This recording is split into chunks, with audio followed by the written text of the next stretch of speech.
Hello, project people. You're listening to the Project Chatter podcast, your trusted source for project experts. I'm your host, Val Matthews, and I'm joined by my co-host, Mr. Dale Fung. Hello, Val. Hello, folks. It's great to be back on the pod another week and a very, very fun topic, I think, today. We're going to explore all over the show with our guest today. I'm with you, Dale. And just a reminder to our listeners to hit that subscribe button or whichever platform you listen to your good podcasts on, or to check out our YouTube channel for the full podcast and guest bonus Q&A. And if you would like to sponsor the podcast, get in touch with us at theprojectchatterpodcast.com. Now let's get with it. It is the pod with Steve Moore, the manager of scheduling and innovation, and he'll be talking to us today about the ideas for scheduling innovation. Of course, makes sense. Hey, Steve, how you doing, mate? Wonderful. It's great to be on the show. Thank you for extending the invite across the pond. Of course, I love it when we have multi-country conversations. It's just a real fascinating insight, and I'm looking forward to it. But before we get into it, here is Dale with your bio. Thanks, Val. So this is a short, succinct bio, but we're going to get into a bit more than this. But here we go. Steve has over a decade of dedicated scheduling experience, from power plants and paper mills to hospitals and convention centers.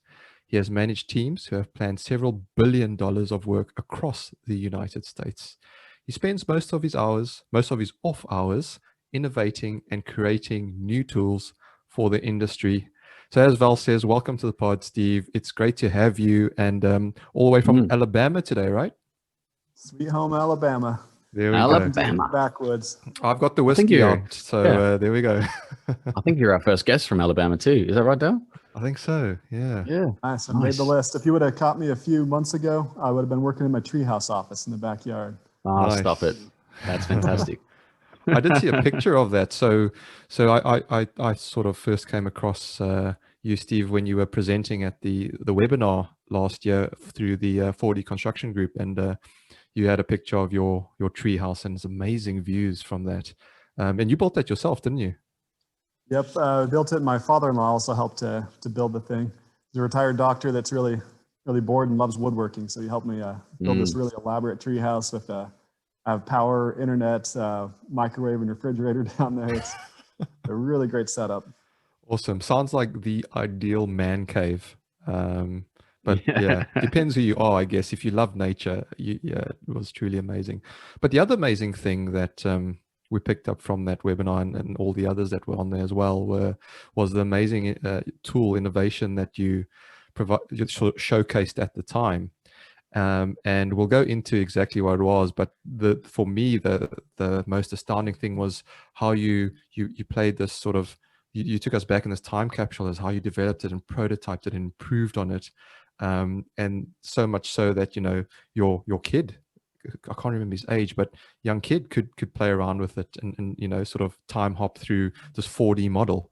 And so that was truly amazing. And then we sort of exchanged a few messages, and you said, yeah, there's a few more things you're working on. And so we said, well, let's get you on and talk more about that. But before we get in there, I want to delve a little bit more about sort of your origin story and how you got into, or how you eventually landed up in the space we call scheduling and planning and innovating in the space. Because to a lot of people it can sound dull, particularly if you don't really know about scheduling, or you've never done projects, and you go, well, project manager, that's the exciting one. Why would I look at scheduling? But I think you bring that extra dimension to folks that haven't heard and go, actually, you can really be innovative in this space.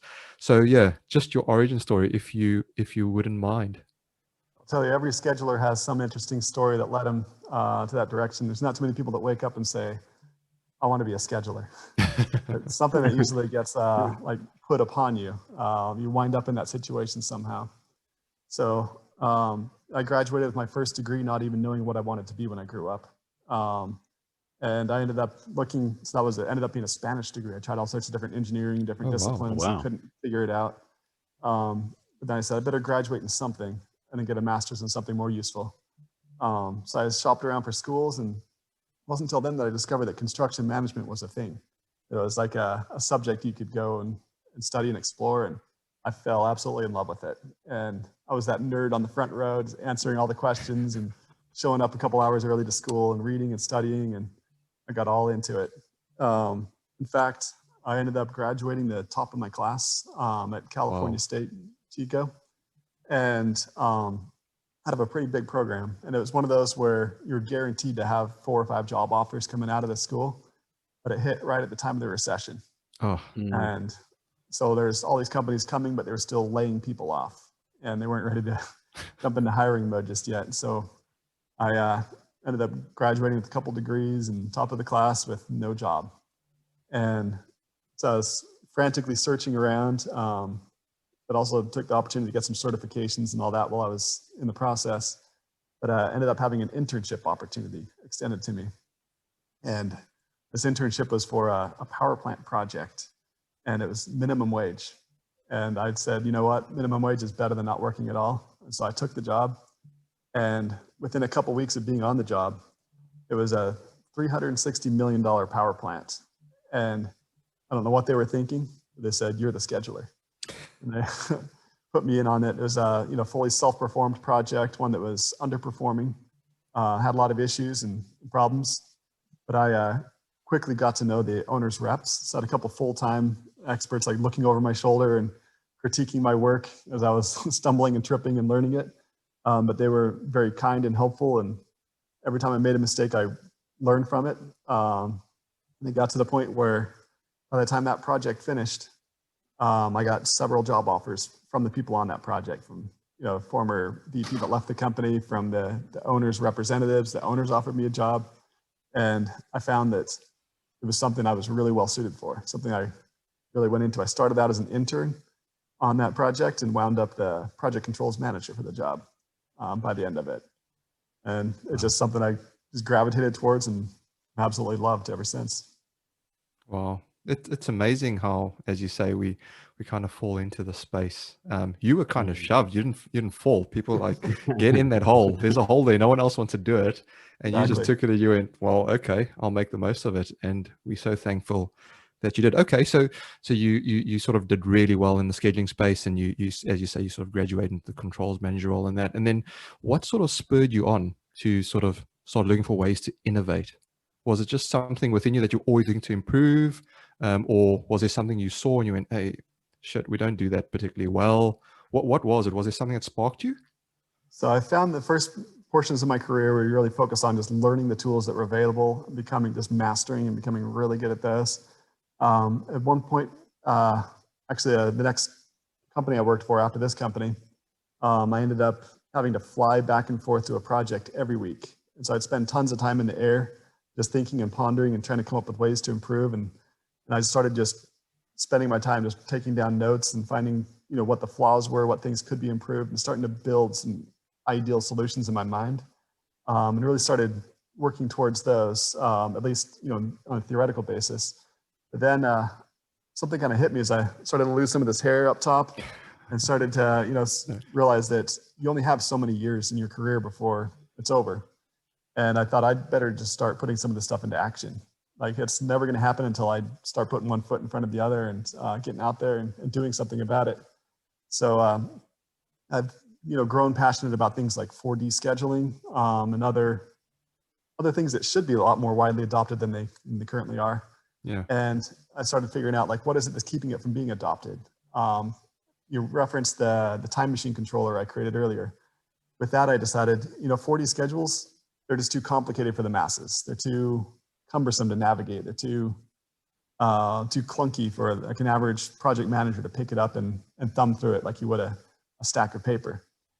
And so I started coming up with ideas, and I watched my kids one day at a science museum, and they had this just a simple dial sitting there, and saw my kids just scrolling back and forth through time.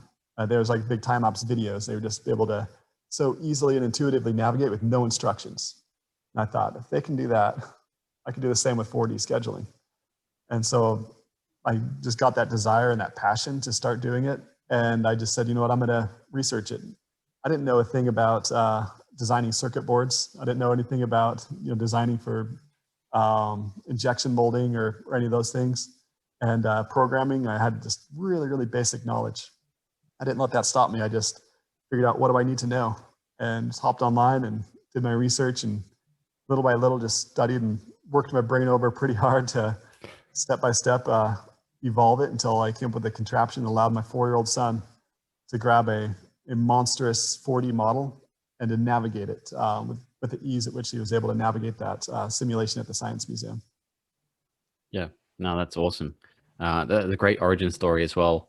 And then to slip into this time machine. I love the idea as well. All I could think of was a DeLorean in my head.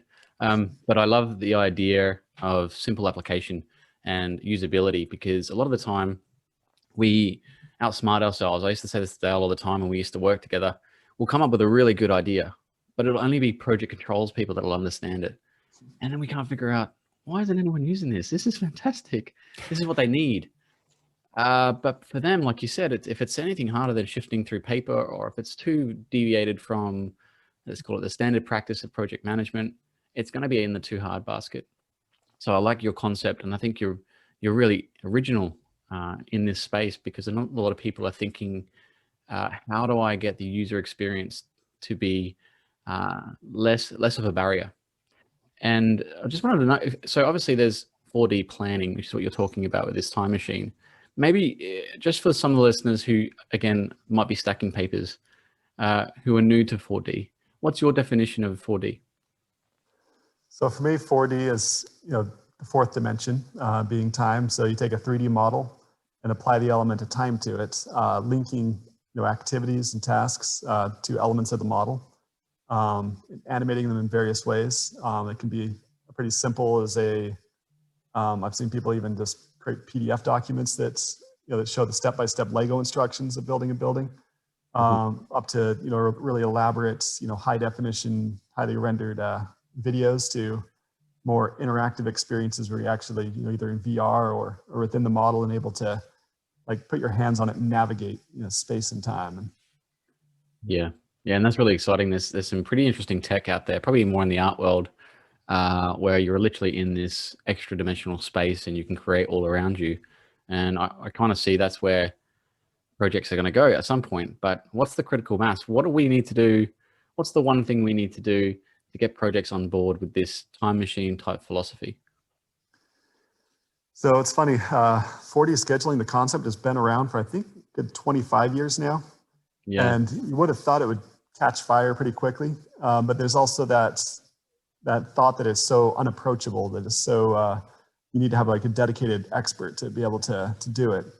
I really think the critical mass will occur once like an average project manager or superintendent has the ability to create their own 4D model, where it's that intuitive, where they can grab it and build it themselves, rather than going through a nerd and trying to, get their word across and iterate over and over again through that separate set of hands, where they can grab it with their own hands and create it and tell the story themselves.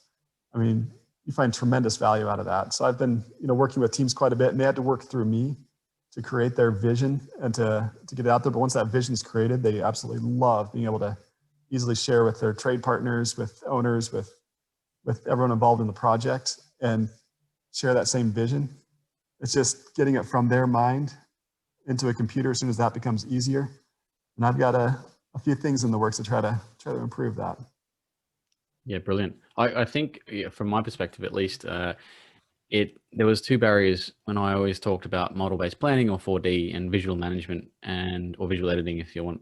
And one of them was price, cost. It's like we have to buy, Revit, or we have to buy some 3D modeling software, and then we have to bolt that onto our existing Primavera software or scheduling software.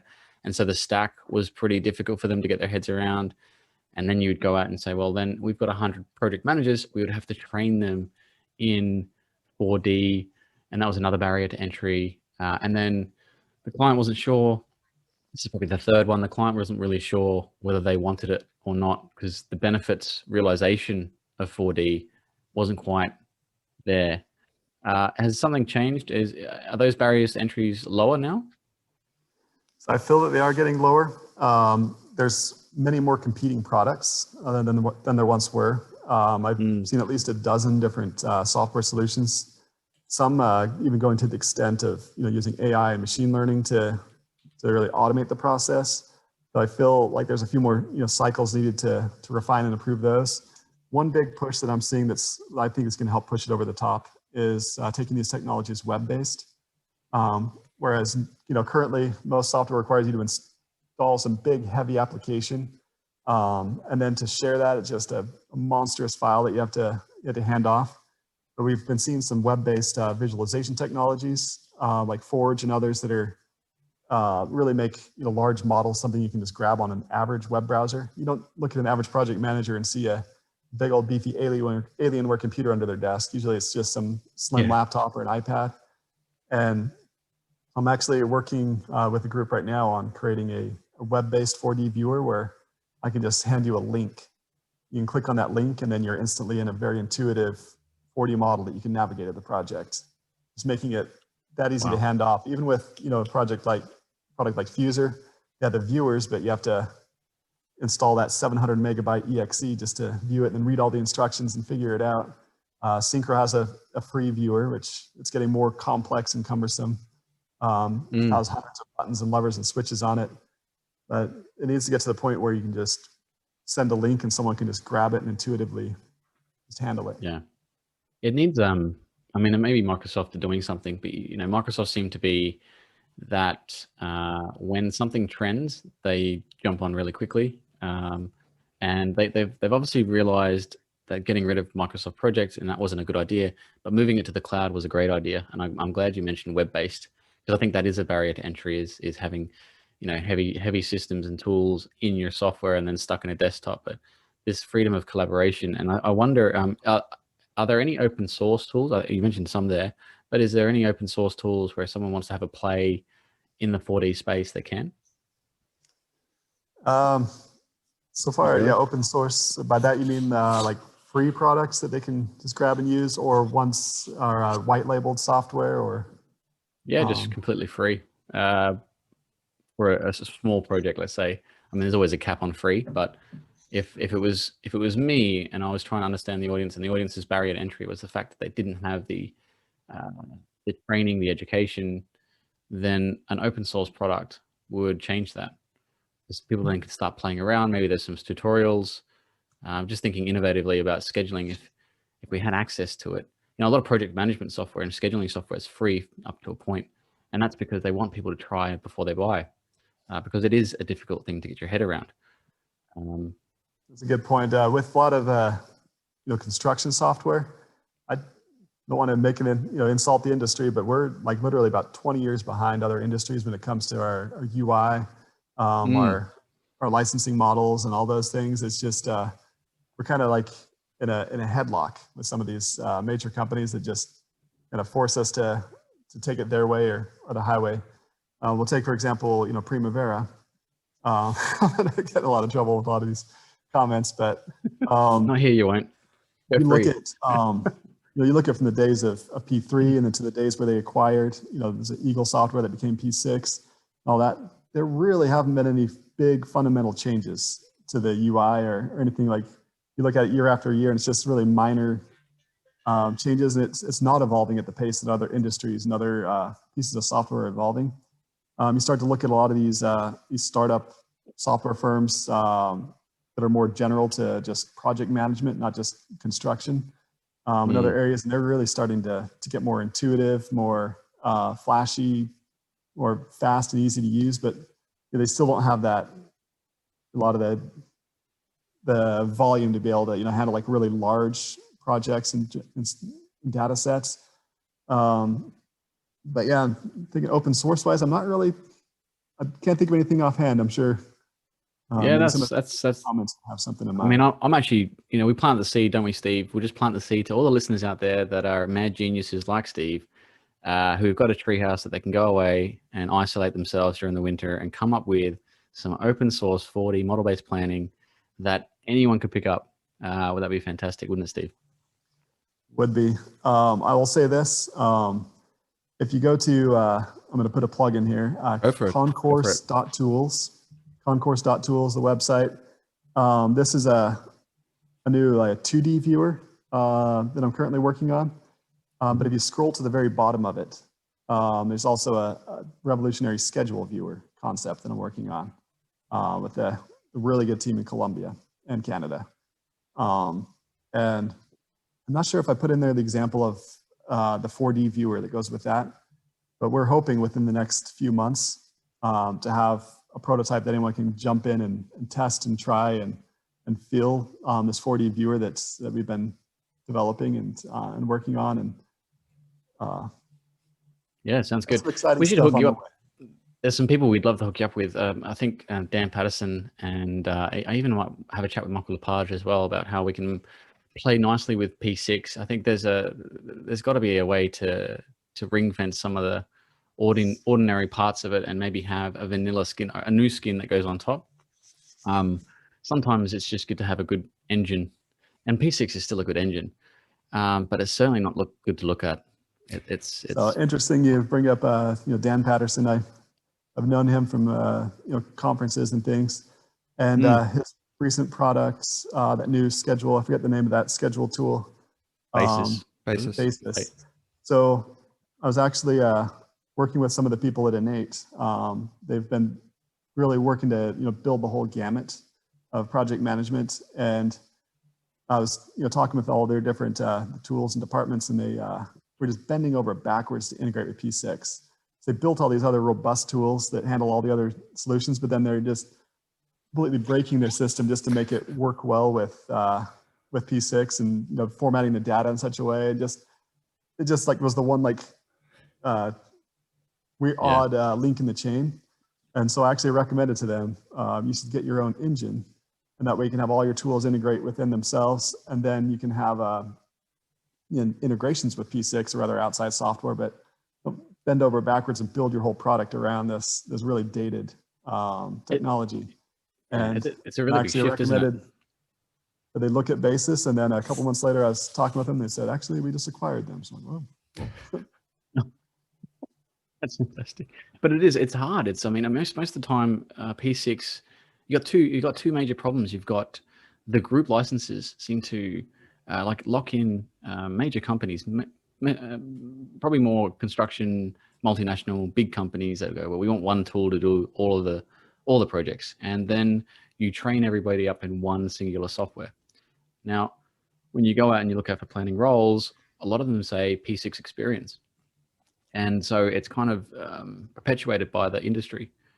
And it's a very hard cycle to get out of until I think we have more disruptors in the market. Exactly. I used to be one of those types where I was just really set on, you'd have to stick with the standard Primavera. It's the king of the scheduling.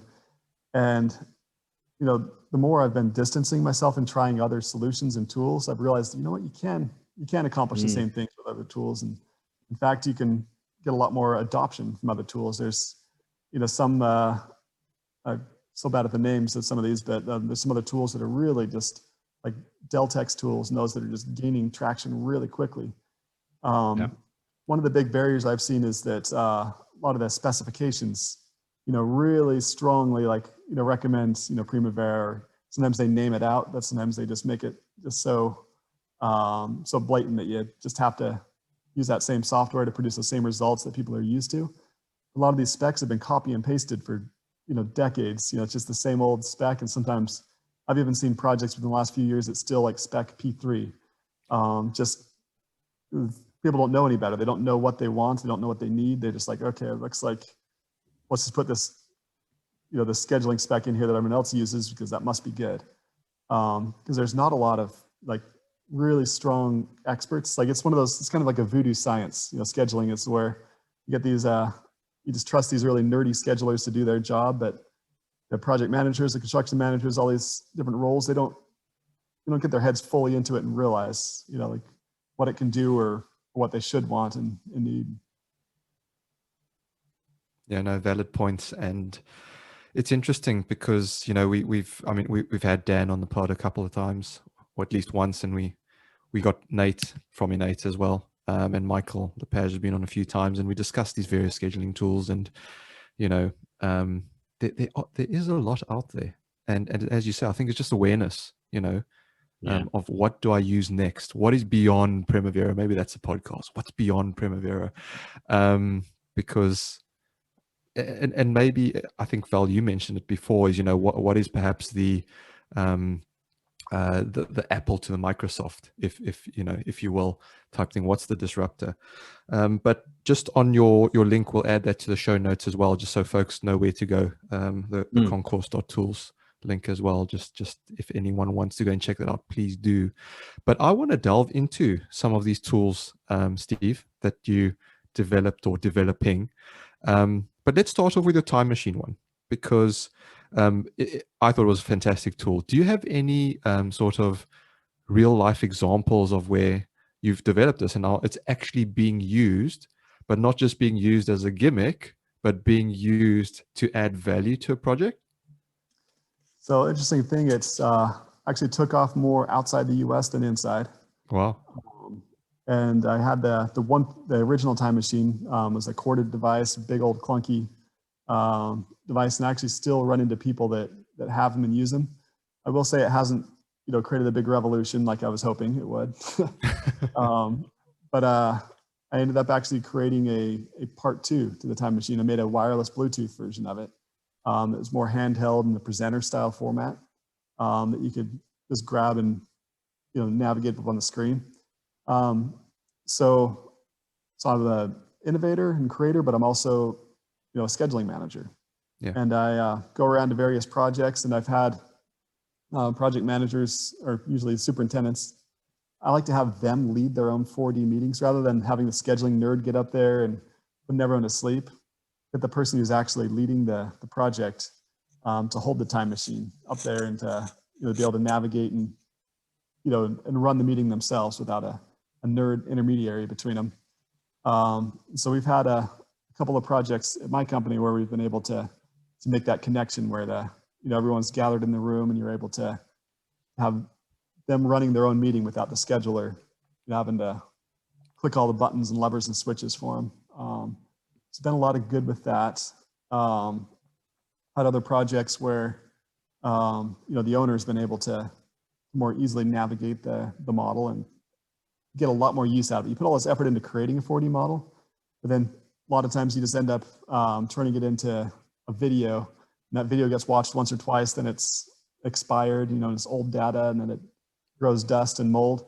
But with the time machine, we were able to get to the point where people could absorb the live schedule. With Synchro, for example, they have their I forget what it's called, the database that lets you share it with multiple people. Synchro, and they're going to kill me for forgetting the name of this. But anyway, they're a tool for collaboration. And so you can have multiple people with access to the live model, able to navigate it live. When you turn something into a video, it just becomes stale really quickly. Yeah. So it's just, you got to give people like an easier way to access it. And it's really done well with that.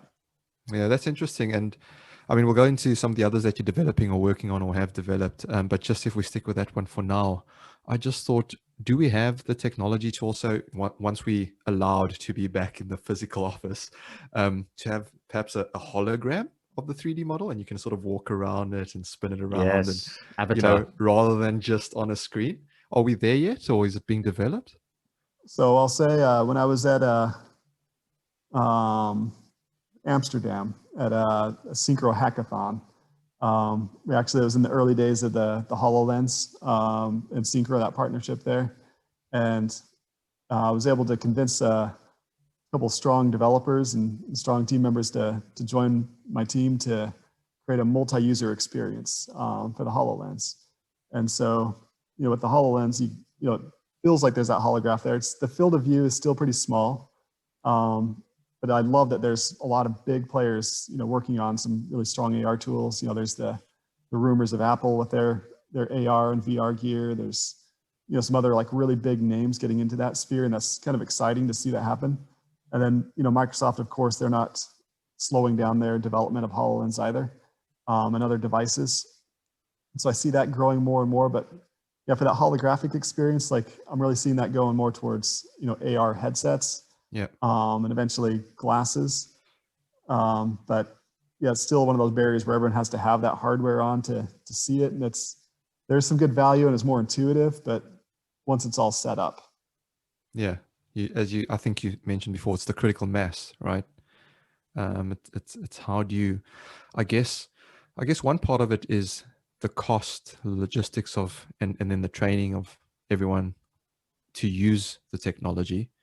But then it's that, I guess, from a organizational perspective, is what is the value add? What is the benefit of having that over what we have today? And you can just see it on the screen. So I guess we'll leave that one out there, unless you have views on it, of course. So I'll say there's, you know, we could go on a whole podcast on just the benefits of 4D. And I'm sure if sounds like you've had members of the 4D construction group on here, and We have, yeah. we can all attest to that. But I'll say for the visualization and all that, you know, the web technologies, I'll keep beating on that drum. We're getting there to the point where now there's, you know, WebXR, which is basically, you know, built into Chromium and, you know, many browsers, the ability to view VR content directly from a browser, just simply plugging in a VR headset and running with it. Oh, wow. That 4D platform I'm working on is compatible with that WebXR platform as well. So you can, you know, view it from any device, but also just plug in a VR headset and just be immersed without installing with all the installation and all the hassles along with all that. No, that's pretty exciting space. So you mentioned the 4D viewer. What else are you working on, and what else can we get excited about? So I don't know if you are into tact planning or not. So we've been talking about Primavera and, you know, CPM based scheduling, but in the lean world, tact planning is becoming, you know, more and more prevalent. I've come across companies that run all their projects using tact planning, which is more of a German manufacturing type of method of planning, where you're more like working to a certain pace, and you level your crew sizes and all that to where, like, maybe your tact period is once a week, and every week you shift from one area to the next, and it's kind of turns your project to an assembly line type of format. But is that TAKT? AKT.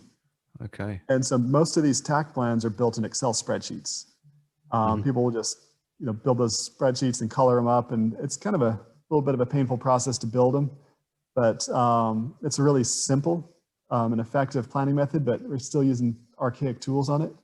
So I've teamed up with some people to build a tool called Intact, INTAKT.app. And this tool automates that process of building a tact plan. So now you can you jump in there and you enter your areas, your tasks, and then your tact periods, and it'll automatically, boom, just tell you right from the beginning what your duration is. It'll auto-generate the schedule. It can spit it out to Excel. It can spit it out to Microsoft or to P6.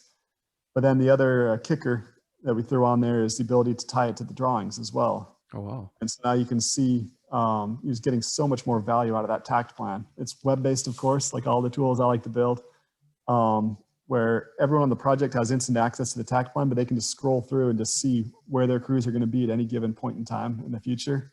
And these schedules are a lot more reliable and consistent than, you know, typical CPM schedule, where you see things moving and shifting throughout the project.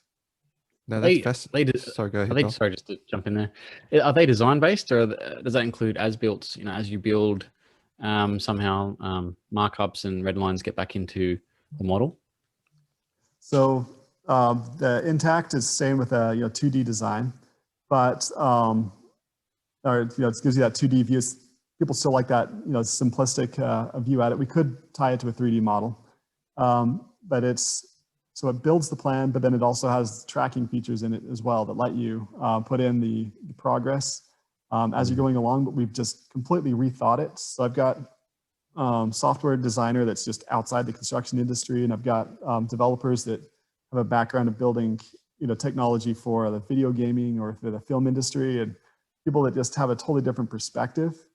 But then we've got a couple of us that are just really construction minded, and just letting us completely just outside the box look at how to improve it, make it better. So we've made the UI to the point where if it needs an instruction manual, it's broken, to where people can just get in there and just know how to use it intuitively. That's been one of the big aims of my products. Yeah, awesome.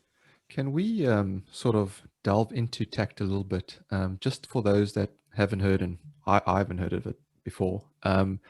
Just about sort of the theory behind it, the origins, what types of perhaps projects are more suited to using the methodology, if it's a methodology.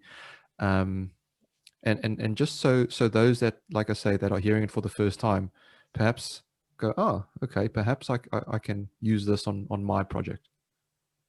Yeah, certainly. So tact planning. So, and I'm not a complete expert in tact. I'll just say that from the beginning. But tact planning, it's more based around like a rhythm, like the tact. And so you try to break a building down into small enough areas, but you can create shape to these areas where it's like an equivalent amount of work in each area for each trade.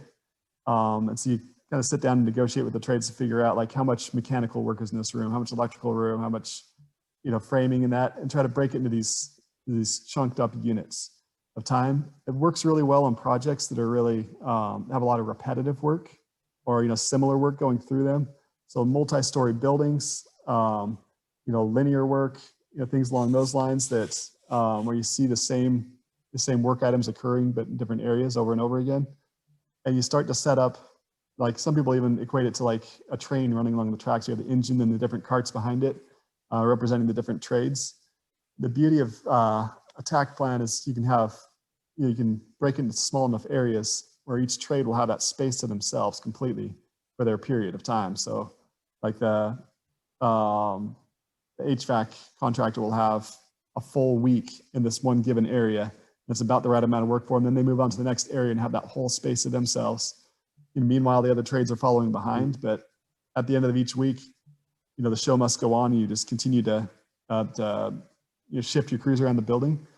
But rather than basing the durations off of your crew sizes and how much work there is on that floor, you base your areas off of how much time you want to allocate to them, and then base your crew sizes as well. So you're leveling your schedule to the point where you have a completely flat resource curve the whole way through the project. So you can get your mechanical trade partner and you can have them with just a consistent amount of work for their crew, and they size their crew accordingly to where that crew is just working constantly the whole entire time uninterrupted, moving through the building. And then, the next trade follows behind them, and it's doesn't necessarily, build the project faster, but it builds it so much more efficiently. Yeah. And that was one of the questions I probably had in there. Sorry to jump in, but is when things don't go right, because we have these designs, we put these plans in place, and so how does that happen in terms of sequencing?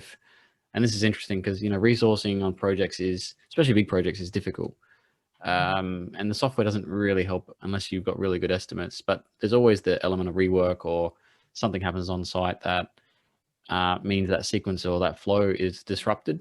How do you go back then? Is there another team that circles around? How do you kind of resequence the work there? So for the slower work, I've seen companies that will basically like dedicate their weekends. Like if you don't get it done within your tact period, you've got the weekend to finish, your area to get that done. But when it comes to some of the inevitable rework and all that, working that back into the mix. I haven't, to be honest with you, I haven't done a lot of that personally. But there's some really great papers out there by, for example, Adam Franson with DPR. There's like a lot of the major companies have some really good, strong experts. Oakland Construction's really strong at it. There's some others that are. So I'm gonna just to not sound dumb, I'm gonna have to say we can consult some of these guys on some of those practices, but. And I've got a guy named Jordan Christensen on our team has a ton of tact planning experience helping to build this tool. And he could probably give a way better answer than I could on it as well. But we're building the software to accommodate all those scenarios. Yeah, no, that's amazing. I mean, as you said, I think the key thing that I've picked up so far from you, Steve, is that, when you have an idea, just pursue it. And, a lot of people, I think, can take inspiration listening to this podcast from that, because there are a lot of people out there with great ideas. And it's just go and try it out and just seek it out. And if you don't know how, get in touch with Steve Moore and he'll help you. One of my big philosophies lately, so I've been reading all these books on like lean startups and how to create and do, and usually it starts off with just build the simplest possible solution you can to test your assumptions. I can assume that something's going to help people. I don't want to make big, huge investments in it until I see if it actually does help people. And so you get those ideas, just kind of come up with like, what's the simplest possible way I can test that idea to see if it helps, see if it's functional. And you can usually find, interesting ways of doing it, like an Excel spreadsheet if you have to, or manually, conducting some of these experiments. But there's always, so just try to find the fastest possible way to get to a prototype that you can experiment with. Awesome. Great advice. What is the current bugbear of yours? Because I'm gathering that bugbears are sometimes a thing that spurs you on to go, we can do this better. What is the current thing that you're like, oh shit, we really should be doing this thing better? And what are you doing about it? So this is kind of I have a couple of big projects that I've got on the back burner. And it's going to become a lot bigger, where I want to start getting all the project management tools and integration between tools. That's something that's been like a big topic for me. That's going to be my like career goal, is to build a more integrated project management suite where we get all the tools to like really play friendly with each other, and there's just so much information that gets lost between different pieces of software. Like think of this, for example, like if we had our RFIs and submittals and our schedule and our drawings, like those things all like really tightly knit, interconnected, you could get so much more information out of it. I could be looking at my submittal log that's tied to the schedule, and I could see like, oh crap, I've only got this much time before it starts, impacting. Just some of the really basic stuff like that. Like we don't have those integrations built. Like people will manually like work on Excel spreadsheets or do things to try to like mitigate it, or like build tons of extra complexity in their schedule to make up for the fact that it's not integrated with their other project management tools. Like having the RFIs and all those things like baked into the schedule both directions. So you can be looking at the schedule activity and seeing like what's holding it up and just click on that, and just like getting it all to tie together into one seamless package. That's my goal. And I've got some things moving forward in that direction that would be fun to announce in a couple of years. So we won't spoil the surprise then, but it sounds really, really intriguing. Phil? Yeah, we will. We'll have to check in with you, Steve, in a couple of years and see where you're at. I would love to have you on the podcast again, and just take stock of where you've got to in your journey, because that's such a big goal too. There's a lot of companies out there trying, and like you said, that they're probably trying on one area, and in particular in construction, it probably hasn't evolved in terms of the visual element too much. There's a lot of good tools out there, but they're not quite integrated with the rest of, and they don't play well. And even getting them back into the industry, a lot of companies don't want to change, and there's a lot of apprehension to move to a new suite of tools because, one, they might have had a bad experience, two, it's very costly, three, they need to train their entire teams. Now teams could be as small as 10 to 20 to as big as a couple of thousand, and so when you're talking about a couple of thousand, obviously everything's very, very very strict. But I was just thinking about the way scheduling software is built and how we apply it. And I'm just wondering, from your perspective, would this kind of one solution for all, the single source of truth that you're kind of developing, would it include things like risk as well, change control, Monte Carlo simulations, schedule health integrity checks, all the other software elements that we talk about as well? Does it include that as well? So that's the grand vision, is to eventually expand into all those niches. Yep. One thing I found though is a lot of these tools that we can get hung up on are not being used on a ton of projects. Like the Monte Carlo analysis and all that, and detailed risk analysis. There's very few people actually rolling up their sleeves and using those tools. And a lot of those, sometimes it's even people already expecting a certain result before they go into it. But my big goal is to get these types of tools, figure out just think completely outside the box, and figure out what value is it adding, what am I really trying to accomplish with this, and then building those tools in a way that's really intuitive. Take the risk, for example. So I'm trying to simplify at the same time. It's kind of hard Take risk analysis, for example. And I could go off on a big presentation on this, but in the scheduling tool that I plan to develop, rather than putting in like the minimum and maximum values and probabilities and running all that math and getting the probabilistic curve, really the problem we're trying to solve is we want to have predictability in our schedule. We want to have it reliable, and that's something that so often we set ourselves up for failure with how we build schedules. We schedule to early dates, and probabilistically, like you're never ever going to hit your end date. If you're scheduling on early dates, because something along the line is going to get delayed. You look at airlines, for example, they actually build like a pretty good amount of contingency between each flight. Between every single flight, they have like a good chunk of contingency in construction. We build 0 between them, which is one task ends, the next one starts. And then we're so shocked, when the project finishes late. Chances are at least one of those activities is going to delay. And you know what? When activities finish early, we never start the next one after that early as a result. Like it's pretty rare that you take advantage of that. So like we're programming our plans to fail. And one of the things I'm building into this software is something I call buffers. And so I'm building a kind of a CPM engine, but I'm finding ways to make it more like simple and intuitive and easy for like average people to figure out.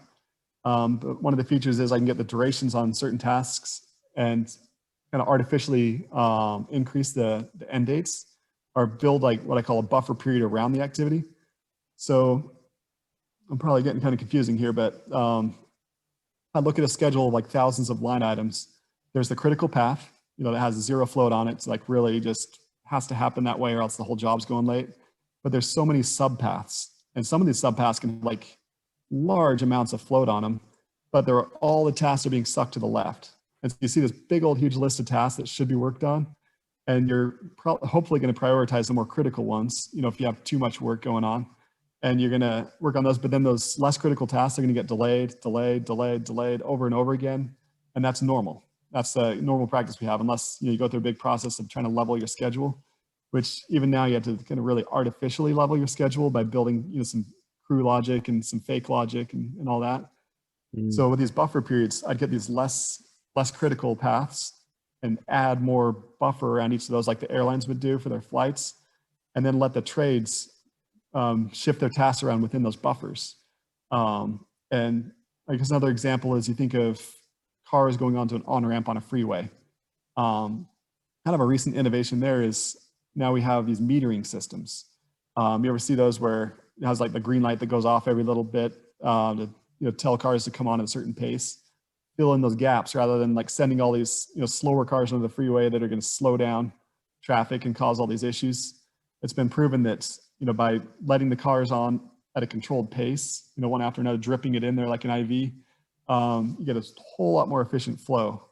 I want to do similar things for schedule. I guess that's kind of my long answer here is I want to cover the functionality and intent of Monte Carlo and risk analysis and other things like that, but do so in a more like intuitive way that's kind of takes another completely fresh look at the project.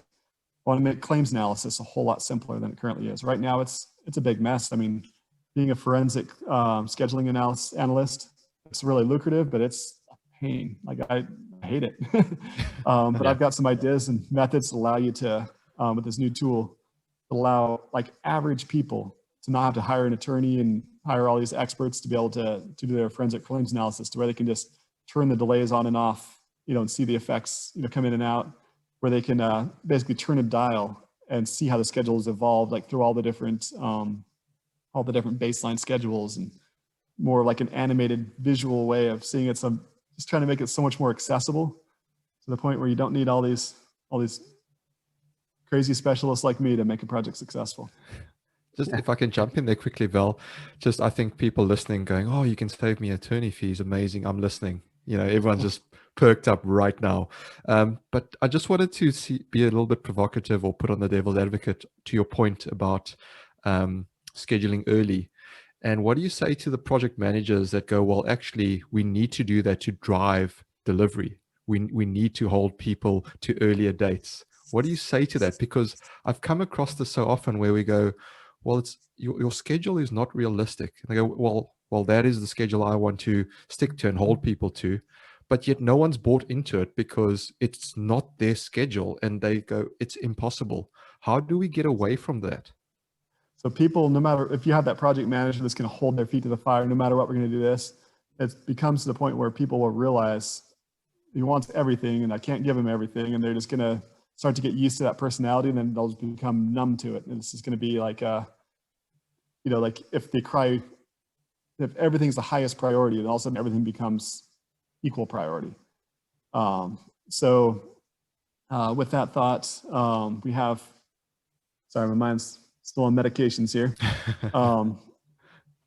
So establishing those priorities. So one thing I've noticed on projects is if you give someone too much work to do, it's like if I have a schedule that's not very level, that has like a really high peak in it, and I go to a superintendent and say, all these tasks need to be done, what usually ends up happening is that that superintendent's going to do whatever work they feel like doing. They're going to do the ones that are the easiest, the ones that are simplest, the straightforward, the ones that they feel most comfortable with. They're going to do those, and then the other tasks are magically going to get delayed as well. And if you take that active, like ahead of time look and approach, and decide ahead of time which tasks are going to be delayed, you're going to wind up with much greater results. You're going to wind up with, the correct tasks being delayed, not the, you got to, if you just look at that schedule with all those tasks lined up on the data date, you get overwhelmed. And if you're not selecting which ones of those are going to get delayed, I call it squeezing a tube of toothpaste. You squeeze that tube and it's, it's just going to keep shoving out, and it creates an ugly mess, but you got to decide ahead of time. And I don't know if I'm convincing those people. It's more just helping them to see. It's really just about visualizations, making it just really visually apparent what's going on.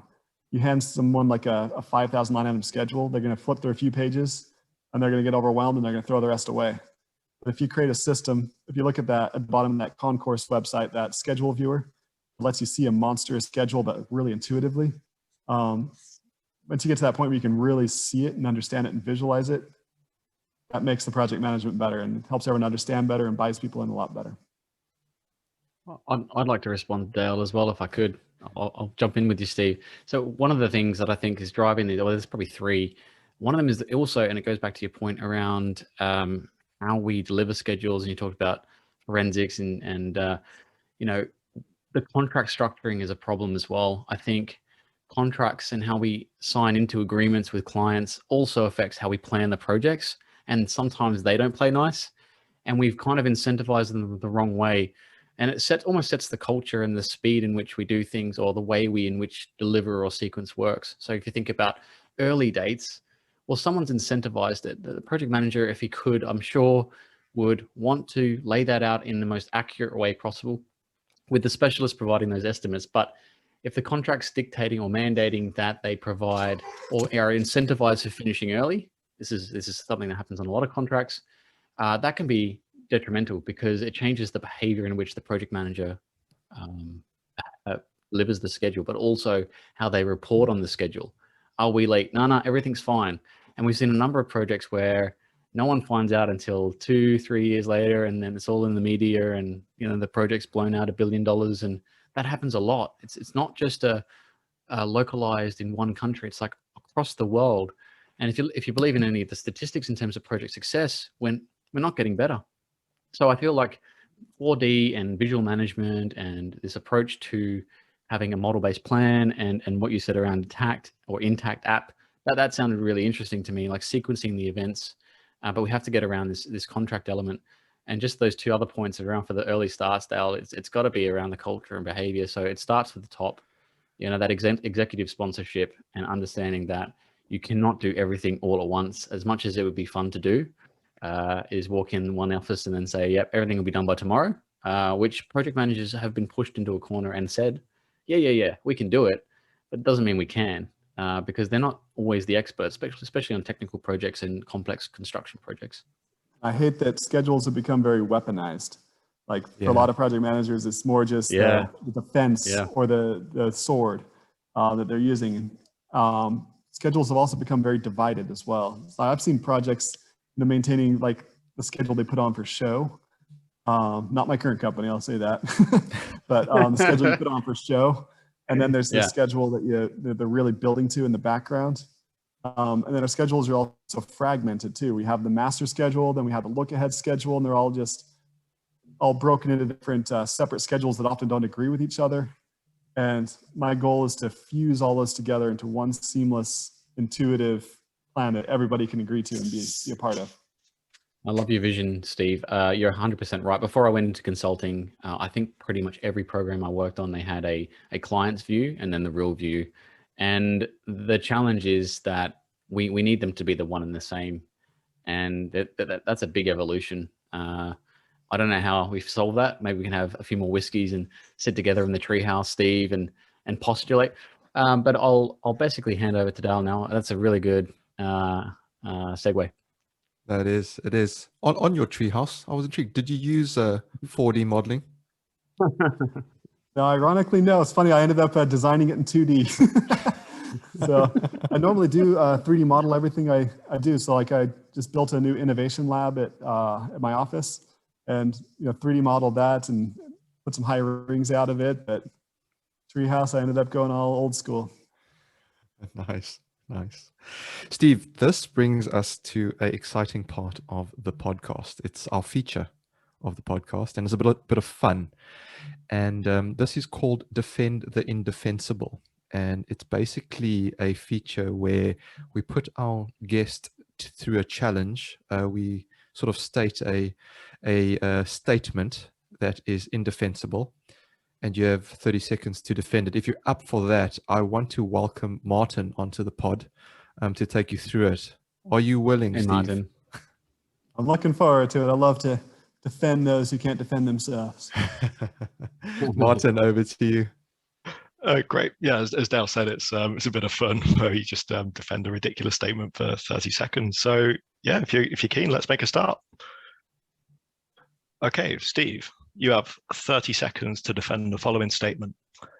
4D modeling is too difficult. We don't need it. Discuss. That's going to be an easy one. 4D modeling, it takes a detailed specialist to be able to build the model, to break it out into the right elements. How are we ever going to talk the contractor into, or how are we ever going to talk the designer into giving us models that are broken out to the right level of detail? And plus, once you get past the exterior of the building and the structure and the skin, how do you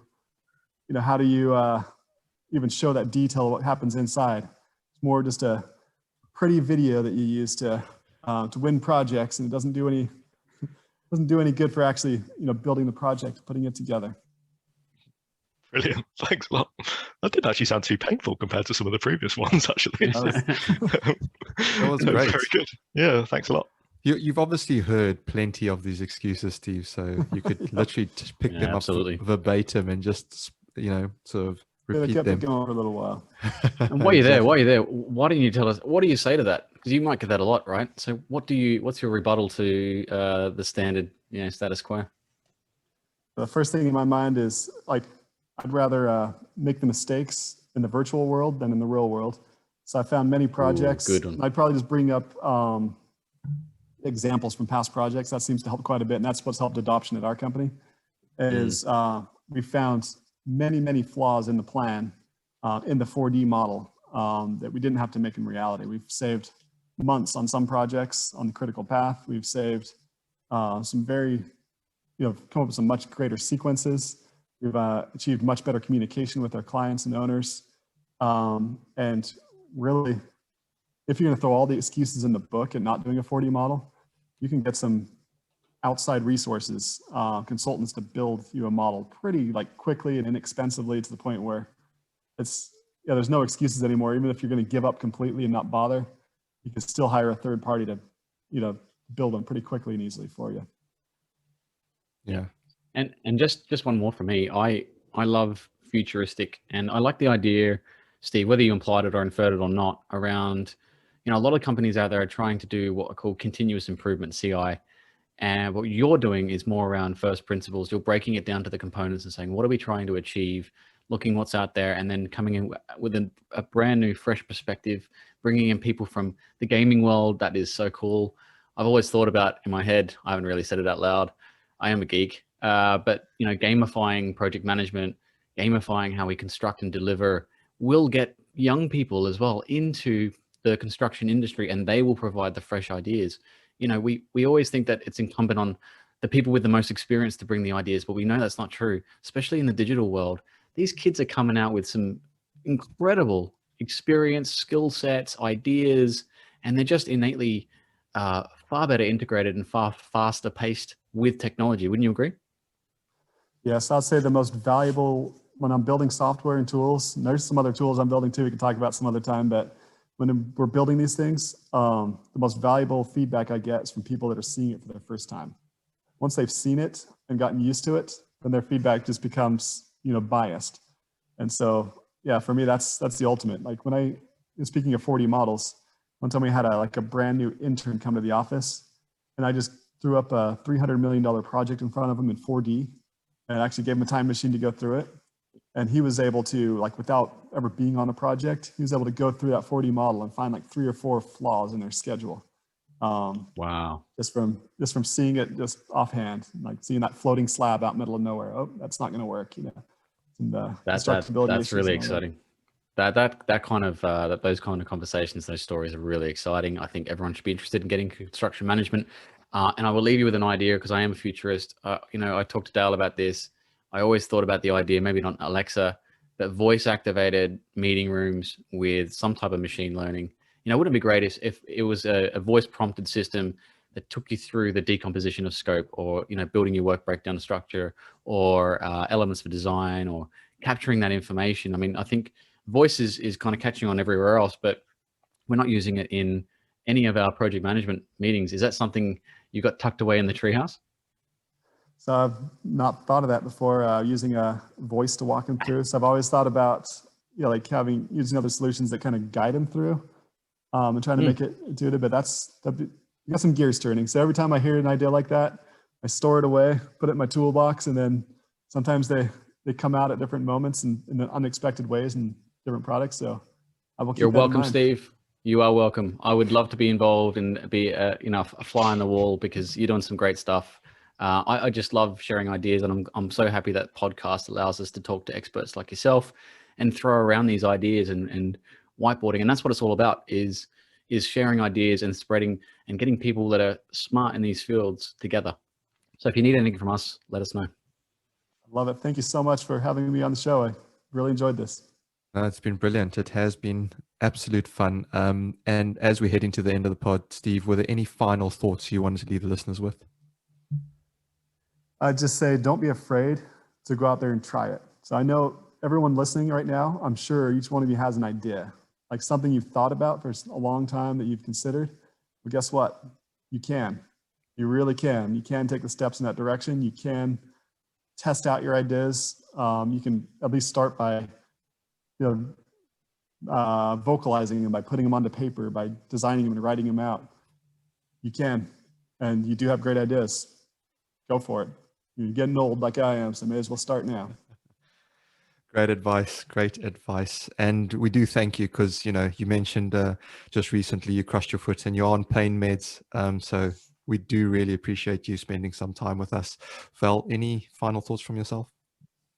Steve, I would love to look you up at some point when we're in Alabama for a nice cold beer on a porch somewhere, but keep in touch, and we'd love to connect you with everyone we can possibly. Our network grows every month, but do keep in touch. We'd love to come back as well, maybe in a couple of years, and see how far you've progressed down your massive quest, if you like. And thanks to you for being on the pod. Wonderful. Thank you.